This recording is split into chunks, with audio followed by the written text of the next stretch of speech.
Video showing isang congressman na lumuhod po begging sa regional director ng DSWD sa Region 9 na matuloy po ang kanyang payout. Isang kongresista rin po ito.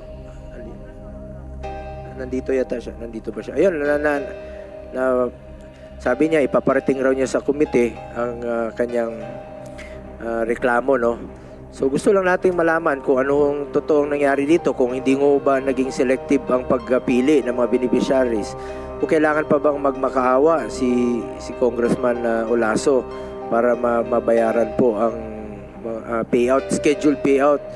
Nagwawala na po, nagrarally na yung mga tao doon, nagmamakaawa para matuloy po yung payout. Kung qualified naman po sana, pakiusap ko naman sana Secretary Rex ay maging fair lang po tayo. Sinabi niyo na po na hindi po kayo magiging selective dito sa mag-identify ng beneficiaries. Bakit po na hindi natuloy po ito at na-hold nga, ika nga. I am sure hindi lang po ito nangyayari sa Zamboanga. Mas marami pa pong lugar na nangyayari rin po ito na hindi natutuloy yung payout.